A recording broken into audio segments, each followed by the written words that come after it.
ఇంట్లో కూర్చుని ఇంగ్లీష్ నేర్చుకోవాలనుకుంటున్నారా? అయితే వెంటనే మా స్పోకెన్ ఇంగ్లీష్ క్లాసెస్‌కి కాల్ చేయండి. నమస్తే రమగారు. నమస్తే జయ. రమగారు, శ్రావణ మాసంలోకి అడుగు పెట్టబోతున్నాం. అధిక శ్రావణ మాసం రావడంతో మనకు కొంచెం లేట్ అయింది. లేకపోతే ఈ పాటికి మనం శ్రావణ మాసంలో ఉండేవాళ్ళమేమో బహుశా. మరి శ్రావణ మాసం యొక్క విశిష్టత, శ్రావణ మాసం అనగానే అందరికీ మనకు గుర్తొచ్చేది వరలక్ష్మి వ్రతం. లక్ష్మీదేవికి ప్రత్యేకంగా మనం పూజలు చేసుకుంటాం. ఆడవారంతా కూడా నోములు నోచుకుంటూ ఉంటారు. సో ఈ మాసం యొక్క విశిష్టత ఒకసారి మాట్లాడుకుందామండి. మనం ఏటా 5 ఏళ్ల నుంచి చెప్తూనే ఉన్నాం. ఏ సంవత్సరానికి ఆ సంవత్సరమే వరలక్ష్మి వ్రతాలు కూడా ఏటా చేసేవే. మళ్ళీ ఏంటో ఒక హైరాణ, ఏంటో ఒక ఎంతూసియాజం, ఒక ఎక్సైట్మెంట్. అవును అవును. ప్రతి వాళ్ళకి ఇంచుమించు అందరి ఇళ్లలోనూ ఈ వాతావరణం ఉంటుంది. ఇల్లు శుభ్రాలు చేసుకోవటాలు, కొత్త వస్తువులు కొనుక్కోవటాలు, కొత్త బంగారం కొంటాం, చీరలు కొంటాం, ఏమైనా నోములు, కొత్త నోములు ఉంటే అవి చూసుకోవటం, ఆల్రెడీ నోముల్లో ఉన్నవాళ్ళు ఎన్ని చేసాం ఇంకా ఎన్ని చేయాలి లెక్కెట్టుకోవటాలు, ఇబ్బందులు సబ్బందులు బోల్డనే. వరలక్ష్మి వ్రతం అంటే ఈ మన శ్రావణ మాసం అంటే శ్రవణ సంబంధమైన మాసం. శ్రవణ నక్షత్రం వెంకటేశ్వర స్వామివారి నక్షత్రం శ్రవణం. అయితే స్వామివారికి అమ్మవారు ఎట్లా అంటే నిత్యానపాయిని, స్వామిని వదిలి ఉండదు. వారికి సంబంధించిన ఈ మాసము లక్ష్మీప్రదమని, ఆమెను పూజిస్తే ఎక్కువ ప్రసన్నురాలవుతుందని చెప్తారు. ఈ శ్రావణ మాసాన్ని నభోమాసం అంటారు సంస్కృతంలో. వర్షాకాలపు మాసం. ఈ వానల్లోనే నోవులు, వ్రతాలు, పూజలు, వానలు అవి ఇవి కలిసే ఉంటాయి. అంతే. అటగే పరిగెత్తుకుంటూ ఏదో షాపింగ్లు, సరదాలు, ఇంట్లో పనులు, శుభ్రాలు గిభ్రాలు చేసుకుంటాం. మనకు కొంచెం అవకాశం వచ్చింది కాబట్టి ఆషాఢంలోనే శుభ్రాలు కాకుండా అధిక శ్రావణంలో చేసుకుంటూ ఉండుండొచ్చు కొంతమంది. శ్రావణంలో ఈసారి 5 శుక్రవారాలు వచ్చినాయి, 4 మంగళవారాలు వచ్చినాయి. శ్రావణ శుక్రవారాలు, శ్రావణ మంగళవారాలు. శుక్రవారం లక్ష్మీ పూజ, మంగళవారం గౌరీ పూజ చేసుకుంటే విశేషమైన ఫలితం లభిస్తుంది. ఇదేంటంటే పూజించుకోవడానికి మంచి అవకాశం. అవును అవును. దీనివల్ల అదేదో పడిపోతుంది అనుకోవద్దు. ఈ మాసంలో మనం అమ్మని పూజించాలి, అది మనకి మంచిది. మాసం యొక్క విశిష్టత, మాస విశిష్టత. ఈ కాలం మంచిది. ఈ మామూలుగానే ప్రసన్నురాలుగా ఉంటుంది, పూజిస్తే ప్రసన్నురాలు అవుతుంది లక్ష్మీదేవి. ఈ మాసంలో మరింత అధిక ప్రసన్నురాలుగా ఉంటుంది కాబట్టి వదిలేయకుండా ఏదో ఒక రోజు, ఏదో ఒక వారమైనా పూజ చేసుకోండి అని చెప్తారు. వరలక్ష్మి వ్రతం విధానంగా కలశం పెట్టుకుని వాయినం ఇచ్చి, తర్వాత ఏమో 9 రకాల పిండి వంటలు చేసి, ఇలా నియమంగా చేసే పద్ధతి ఉన్న వాళ్ళు అది చేసుకుంటారు. ఓకే. ఒకవేళ నియమాలు లేవు, ఊరికే పూజ, శుక్రవారం మంచిదేని 5 శుక్రవారాలు లక్ష్మీ పూజ చేసుకోవచ్చు. లక్ష్మీదేవికి పాయసము అవి ఇష్టం అంటారు. శనగపప్పుతో చేసిన ఏ భక్ష్యమైనా ఆవిడకి ఇష్టం. మైసూరు పాకు లాంటివి శనగ పిండితో చేసినవి అవి కూడా నివేదన చేయొచ్చు. ఎంత శక్తి ఉంటే అంత శక్తి మేర. మనం నూనె పదార్థాలు చేయలేకపోతావు, పాయసంలోనే పరమాన్నం చేస్తామా, ఒక గుప్పెడు శనగపప్పు వేసి చేయండి, అంతే. ఎంత హాయిగా ఉంటుంది. అవును, సింపుల్గా అవుతుంది. అమ్మవారికి ఇష్టమైంది పెట్టామనే ఒక మనకు సంతోషం కూడా ఉంటుంది. అందుకని ఏం చేయొచ్చు, మన ఇంట్లో ఉన్నా లేకపోయినా మనం పూజ చేసుకోవచ్చు. ఓకే. పైగా ఒక సంవత్సరం చేసాం, నిరుడు చేసాం, ఈ సంవత్సరం చేయలేకపోతున్నాం, ఏదైనా కొంప మునిగిపోతుంది, అలా భయపడద్దు. కుదిరితే చేసుకుంటాం, లేకపోతే శ్రద్ధగా ఒక దండం పెట్టు. అపరాధ సహస్రాలు చెప్పుకుంటాం కదా మనం, అంతే కదా.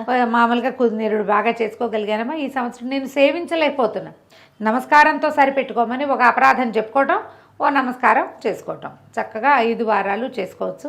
సాధారణంగా మనకేంటంటే రెండవ శుక్రవారం పౌర్ణమి ముందు వచ్చేది వరలక్ష్మి వ్రతం కాబట్టి ఈసారి వరలక్ష్మి వ్రతం అట్లా వస్తుంది. మనకి మిగిలిన 3 వారాలు ఉన్నాయి కదా, జనరల్గా ఏం చెప్తారంటే 3వ వారం మురికి వారం అంటారు. ఎందుకంటారో తెలియజేయ, మా ప్రాంతంలో అంటారు.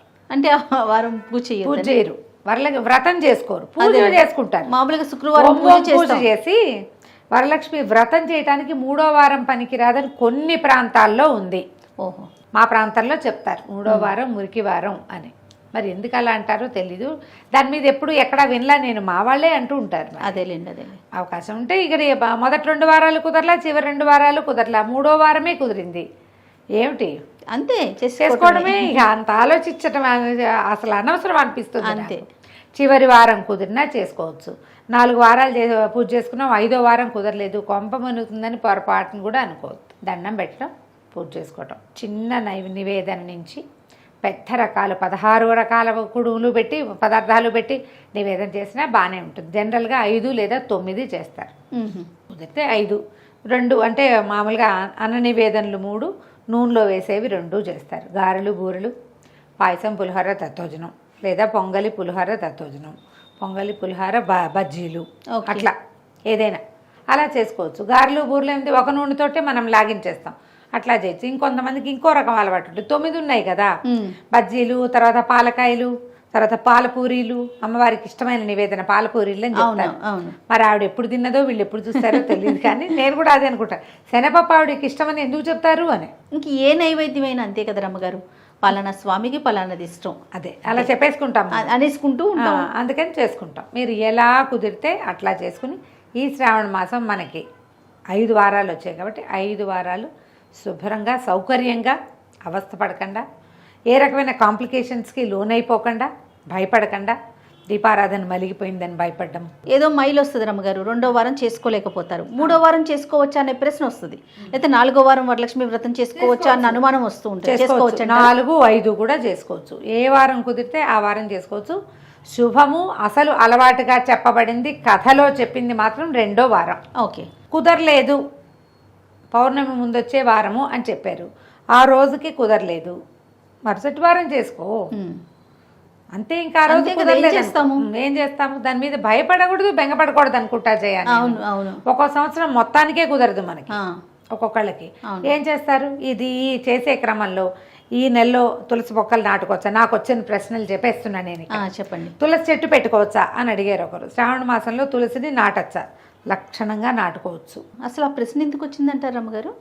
అంటే అట్లా నాటకూడదని ఏమన్నా ఉందా? ఎక్కడో వినో చదివో ఏదో ఎవరైనా అను, అబ్బో అలా పెట్టకూడదు ఇలా తులసి నాటడానికి కూడా ప్రత్యేకమైన దినాలు కావాలన్న ఒక ఇది మరి పూర్వకాలంలో ఉందేమో తెలియదమ్మా. నా మటుకు నేను నమ్మను. తులసి ఒక వృక్షరాజం, ఆరోగ్యదాయిని. మనకి ఏమంటారు, మన ఆధ్యాత్మిక రీత్యా కూడా తులసిని పూజించే వృక్షంగా మనం భావిస్తాం. దేవుడికి దండం పెట్టడానికి ఒక టైం ఏమిటమ్మా, పూజకి ఒక టైం ఉంది అంతే. అదేదో తులసి పూజ పొద్దున్నే చేయి, సాయంత్రాలు కాదండి పొద్దున్న చేయమంటారు. మొక్క నాటడానికి కూడా వాళ్ళు ఎవరో చెప్పారని మీరు కంగారు పడి ప్రశ్నలు వేస్తే ఎలాగా? పెట్టుకోండి, చక్కగా తులసి పూజ చేసుకోవచ్చు, తులసి దగ్గర దీపారాధన చేసుకోవచ్చు, ఇంట్లో పూజ చేసుకోవచ్చు. తులసి ఒకటి. ఇంకో రెండోది, ఎన్ని ఒత్తుల దీపాలు పెట్టాలి. మీరు ఏ కథల పుస్తకాలు చదివితే ఆ కథల పుస్తకంలో ఏం చెప్పబడిందో అది మీకు నచ్చితే అలా చేయండి. అసలు సాధారణంగా చెప్పబడింది సాధ్యం త్రివర్తి సంయుక్తం అని చెప్తారు. నెయ్యి వేసి, ఆజ్యం అంటే నెయ్యి, త్రివర్తి సంయుక్తం 3 ఒత్తులు అంటే బ్రహ్మ విష్ణు మహేశ్వరులని కొన్ని ప్రాంతాల్లో నమ్మకం. మేము 2 ఒత్తులవి 2 జ్యోతులు వేస్తాం. మా అమ్మగారింట్లో 2 ఒత్తులు కలిపి 1 జ్యోతి వేస్తారు. 2 ఒత్తులే వేసే విధానం మా అందరి ఇళ్లలోనూ ఉంది. శ్లోకంలో సాధ్యం త్రివర్తి సంయుక్తం అని ఉంది. ఏం చేస్తాం అయితే 1, లేకపోతే 2, లేకపోతే 3, మీ ఇంట్లో ఏదైతే అది 1. నెంబర్ 2, మీరు ఎవరిని ఫాలో అవుతారో వాళ్ళు చెప్పింది, లేదా మీ పురోహితుడు మీకు పూజ చేసేందుకు వచ్చిన అయ్యగారు ఎలా చెప్తే అలా చేసుకోండి, దాన్ని ఫాలో అయిపోండి. మళ్ళీ దీని మీద ఇలా పెట్టినాను కరెక్టా కదా అని ఇంకోళ్ళని అడగద్దు. ఎప్పుడు కూడా ప్రశ్నల మీదే మీకు అనుమానాలు పెరుగుతాయి. అంతే.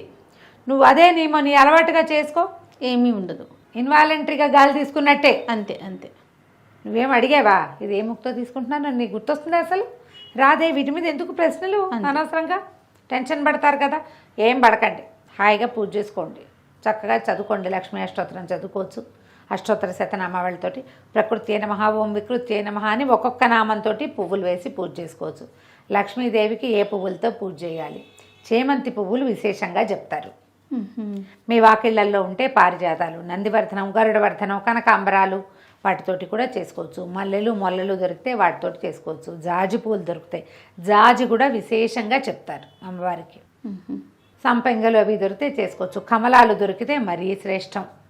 ఆవిడ కమలాలయ్య కాబట్టి పద్మంలో పుట్టిందని చెప్తారు కాబట్టి ఆ పద్మాలతోటి పూజ. ఒక పద్మం దొరికినా ఒక పద్మం పెట్టుకుని పూజ చేసుకోండి. పద్మం దొరకకపోతే చేమంతి పూలతో చేసుకోండి. మీరు చింతలు పెరిగి అనవసరంగా చేయవలసిన పూజ, చదువుకోవాల్సిన స్తోత్రం, ఉంచవలసిన భక్తి మానేసుకుని చెయ్యలేకపోయిన దాని మీద, జరగని దాని మీద ఏదో జరుగుతుందో అని భయపడి ఇంత బాధపడద్దమ్మా. భక్తుడికి మన తాలూకు భక్తి అనురక్తియే కావాలి. అందుకే భగవంతుడికి కావాల్సింది మన భక్తే, పువ్వు పూజ కాదు. కాకపోతే ఇవి శ్రేష్టం అని చెప్పారు. అవకాశం ఉంటే చెయ్యి, లేకపోతే మానే. అంతే. అవకాశం కోసం ప్రయత్నం చేయొచ్చు కదా. వాకిళ్లల్లో ఉండే పువ్వులతోటి చక్కగా పూజ చేసుకోవచ్చు. మరువము వాటితో చేయొచ్చు. తర్వాత ఏమో మన బిల్వదళాలు ఈ రోజుల్లో బిల్వంతో లక్ష్మీ పూజ కూడా చాలా శ్రేష్టమని కొంతమంది పెద్దవాళ్ళు చెప్తున్నారు. ఓకే. అంటే రోజువారీ లక్ష్మికి బిల్వార్చన చెప్పబడలా, ప్రత్యేకంగా ఈ శ్రావణ శుక్రవారాల్లో చేస్తారు. కొన్ని దేవాలయాల్లో కూడా లక్ష్మీ అమ్మవారి దేవాలయాల్లో ప్రత్యేక దినాల్లో బిల్వార్చన చేస్తారు. శివుడికే మనం బిల్వం పెడతాం కదా, ఈవిడికి ఇప్పుడు అమ్మకు కూడా పెట్టచ్చు. లక్ష్మీదేవికి శ్రావణ మాసంలో చేయొచ్చు. ఒక వారం అవకాశం ఉంటే 2 బిల్వదళాలైనా తెచ్చి పూజ చేసుకోవటం మంచిది. ఆలయ దర్శనం చేయదలుచుకుంటే ఎలాంటి ఆలయాలను దర్శించాలి రమ్మగారు ఈ మాసంలో? విష్ణువాలయాలు ఏవైనా వెళ్ళచ్చు, ఏ విష్ణువాలయమైనా పనికొస్తుంది. అంటే మరి విష్ణువుతో ఉండే అమ్మవారు సాక్షాత్తు లక్ష్మీ స్వరూపమే కాబట్టి లక్ష్మీదేవి. తర్వాత ఇప్పుడు రామాలయానికి వెళ్ళాం, అది కూడా విష్ణువాలయం కిందకే వస్తుంది. సీతాదేవి సాక్షాత్తు లక్ష్మీదేవి స్వరూపం. ఏ వేణుగోపాల స్వామి దేవాలయానికో వెళ్ళాము, మరి ఆదిలక్ష్మి అవతారమే రుక్మిణీదేవి. అవును కదా, కృష్ణుడు ఉంటే ఉన్నట్టే. ప్రధానమైంది ఆమె స్వామిని వదిలిపెట్టి ఉండదు. ఆయన ఒక్కడే ఉన్నాడు అనుకోండి అక్కడ, అయినా కూడా అమ్మవారు ఉన్నట్టే. పక్షస్థలంలో ఉంటుంది, స్వామివారి గుండెల్లో ఉంటుంది కదా. కాబట్టి దేవాలయ దర్శనం చేయదలుచుకుంటే వెంకటేశ్వర స్వామి దేవాలయాలు, తిరుమల తిరుపతి దేవస్థానానికి వెళ్ళలేకపోతే మన చుట్టుపక్కల మన ఊళ్ళలో కూడా వెంకటేశ్వర స్వామి దేవాలయం ఉంటుందా, అలా వెళ్ళి రావచ్చు. అయితే కొంచెం హైరాన్గా ఉంటుంది, ఎప్పుడు కుదిరితే అప్పుడు చూడదు. ప్రస్తుతానికి అంతే రమ్మగారు. మళ్ళీ ఏమన్నా గుర్తొస్తే ఈ వీడియో చూసినాక మన ప్రేక్షకులకి ఏమన్నా సందేహాలు ఉంటే కనుక నెక్స్ట్ ఇంకొక వీడియోలో వాటిని మనం నివృత్తి చేసే ప్రయత్నం చేద్దాం. సరే, ఓకే అండి. నమస్తే. నమస్తే జయ.